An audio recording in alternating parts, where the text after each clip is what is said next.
Bonjour à toutes et à tous, donc Fabien Dutrieux, je suis directeur marketing chez Boignal et lead du groupe de travail Drive to Store à la Mobile Marketing Association.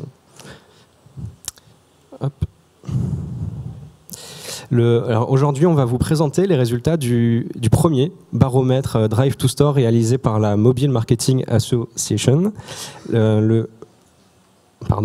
Le groupe de travail Drive to Store de la MMA a pour vocation d'évangéliser les solutions médias et les solutions mobiles et toutes les méthodes qui permettent de générer du trafic en magasin. Donc, comme l'a dit Jérôme, les solutions Drive to Store.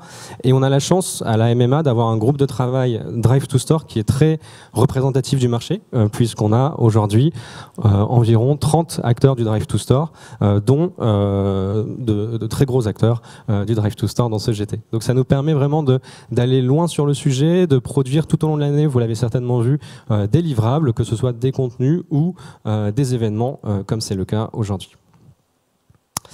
Donc aujourd'hui, nous allons vous présenter les résultats du premier baromètre Drive to Store, que l'on espère d'ailleurs reconduire chaque année.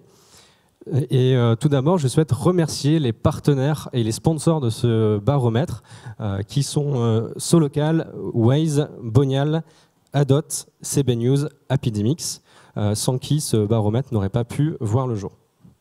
Je remercie également l'ensemble des répondants de cette première vague, de ce premier baromètre, puisque vous avez été nombreux à participer à ce baromètre. On a collecté près de 100 réponses en moins d'un mois sur un panel d'annonceurs très large et très représentatif du marché, puisque dans ce panel, nous avons les principaux annonceurs en France, avec beaucoup d'agences médias et beaucoup de distributeurs. Premier insight de ce baromètre, on a aujourd'hui 77% des annonceurs Drive to Store, donc des entreprises qui investissent du média pour faire venir des clients en magasin, qui ont inséré le digital dans leur mix média qui consiste à générer du trafic en magasin. Ce qui place aujourd'hui le digital comme un indispensable du mix marketing, du mix média des annonceurs Drive to Store. Et il est vrai que le digital a longtemps été un média utilisé pour faire du e-commerce, pour générer des ventes en e-commerce. Et de plus en plus, les annonceurs, les retailers utilisent également le digital pour faire venir des clients dans leur point de vente. Et aujourd'hui, donc, on est sur une majorité d'annonceurs qui investissent en moyenne entre 10 et 29% de leur budget digital sur des problématiques Drive to Store. Mais on a surtout 27% des annonceurs Drive to Store qui investissent plus de 50% de leur budget digital sur des problématiques Drive to Store. Et cette tendance ne devrait faire que croître, qu'augmenter, puisque, bonne nouvelle pour le segment Drive to Store, les investissements en digital Drive to Store ont prévu d'être fortement augmentés en 2022. Une grande part des annonceurs prévoient d'augmenter leur budget Drive to Store. On est à 72%. 72% des annonceurs Drive to Store prévoient d'augmenter leur budget digital pour générer des ventes et des visites en magasin. Et cette augmentation, elle est significative. On ne se parle pas d'une augmentation de 5% ou de 10%. Pour la plupart des annonceurs Drive to Store, l'augmentation de budget prévue est de l'ordre de 20 à 49%. Donc on est sur un trend assez net et assez positif.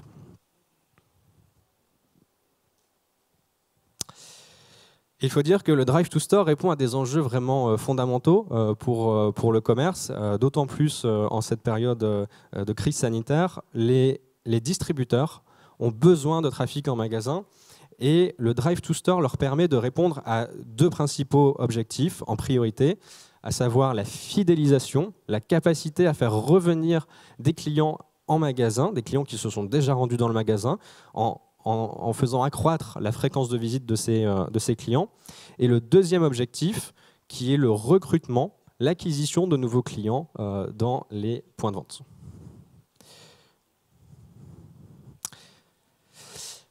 Pour choisir les bons partenaires et les bons médias, les annonceurs Drive to Store ont une multitude de critères. Mais le critère numéro 1, quand il s'agit d'identifier un bon média, une bonne source pour générer du trafic en magasin, c'est l'affinité du média avec la cible recherchée. Même devant la portée du média qui se trouve en deuxième position. Et en troisième position, nous avons le coût par visite qui illustre bien aussi le besoin de performance des annonceurs Drive to Store.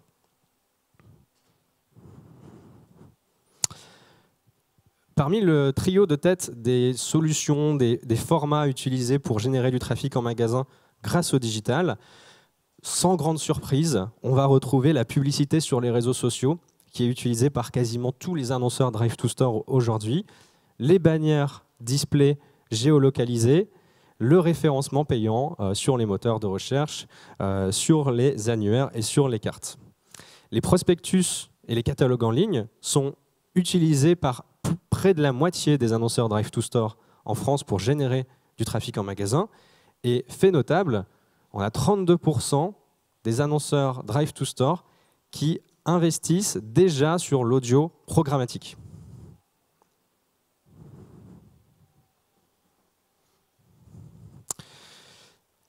Quand on réalise des campagnes Drive to Store, comme vous le savez, on peut personnaliser l'approche au niveau local ou avoir une approche nationale.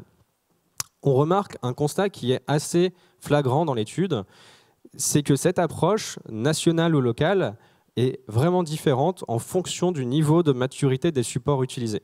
Typiquement, sur les leviers sur lesquels les annonceurs sont les plus matures, puisqu'on l'a vu précédemment, ce sont ceux sur lesquels ils investissent le plus depuis le plus longtemps, les réseaux sociaux, les moteurs de recherche, les bannières display. Les annonceurs Drive to Store ont une tendance à personnaliser les campagnes au niveau local. Sur les autres médias, sur les autres supports, on a davantage une approche nationale en priorité.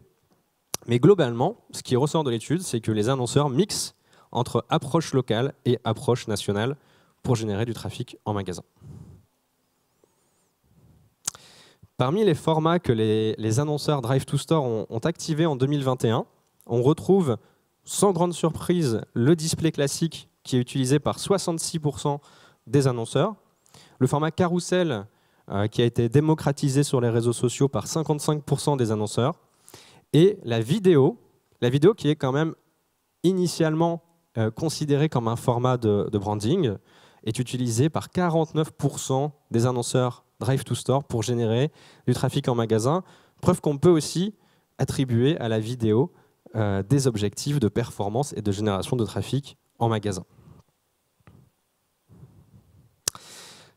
Les annonceurs Drive to Store utilisent la donnée géographique pour générer du trafic en magasin, pas toujours, mais quand même en grande partie, mais également les données sociodémographiques à 67%, les horaires à 35%.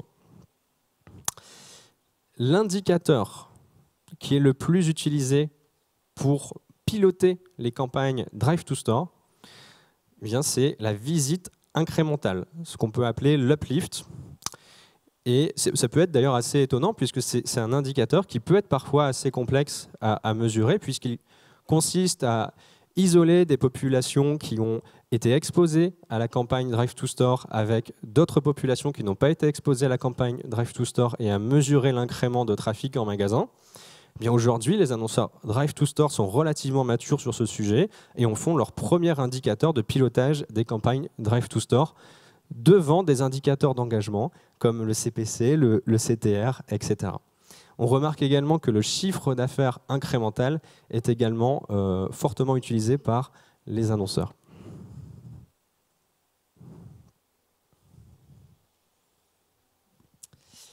Les résultats sont partagés au sein des organisations. Bien sûr, dans la quasi-totalité des cas, les directions marketing, communication et médias ont accès aux résultats des campagnes Drive to Store. Et dans la moitié des cas environ, les résultats sont partagés aux équipes locales. Pour autant, les équipes locales sont directement concernées par les résultats des campagnes Drive to Store, puisque les campagnes Drive to Store ont vocation à générer du trafic en magasin pour les équipes locales. On peut imaginer, dans les prochaines vagues du baromètre, que ce taux ne fera qu'augmenter. Dans 43% des cas, les résultats des campagnes Drive to Store sont partagés au niveau du CODIR, ce qui montre aussi ici l'importance du Drive to Store pour les grandes enseignes de la distribution qui ont répondu à ce baromètre et qui partagent au CODIR, au COMEX, les résultats de ces campagnes.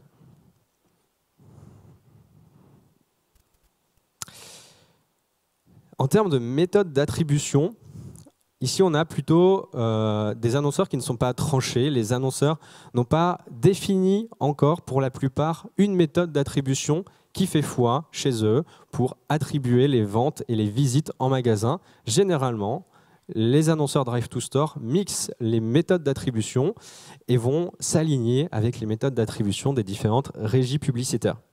On remarque tout de même que le post-click est bien supérieur au post-view ou au post-impression, ce qui montre bien aussi les attentes des annonceurs en termes de performance, en termes d'engagement, pour considérer que la campagne a bien contribué à générer du trafic et des ventes en magasin.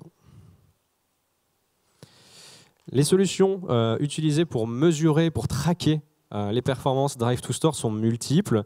On a bien sûr le geofencing en première position, le Google Store Visit à 39% et le CRM Onboarding qui est utilisé par près d'un tiers des annonceurs Drive to Store pour mesurer ici l'incrément de trafic ou de chiffre d'affaires en magasin.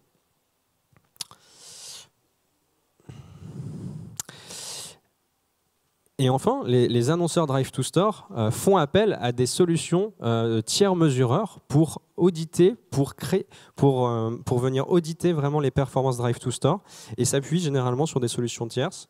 On a 58% des annonceurs Drive to Store qui ont fait appel en 2021 à un tiers mesureur pour mesurer les performances Drive to Store. Et on a 24% des annonceurs pour qui c'est un projet, ce qui porte au total à 82% des annonceurs Drive to Store qui ont pour projet de faire appel à un tiers mesureur. C'est dire l'importance des tiers mesureurs qui sont nombreux dans le groupe de travail Drive to Store sur ce sujet et aussi qui illustre bien une problématique clé sur le Drive to Store. En résumé, on est sur une problématique qui est très importante pour les distributeurs, pour les agences, puisqu'il s'agit de gagner des parts de marché en faisant accroître la fréquence de visite en magasin, en ayant de nouveaux clients en magasin. Pour cela, les solutions sont multiples. On a plein de nouveaux formats, plein de nouvelles solutions disponibles. Et au final, on a aussi plein de manières différentes de traquer et de mesurer les performances. Et les annonceurs émettent un besoin d'avoir un tiers mesureur, d'avoir un tiers de confiance. Et c'est pour ça qu'à la MMA, nous avons créé le label Drive to Trust, dont je vais laisser Vadim et Olivier vous expliquer le principe.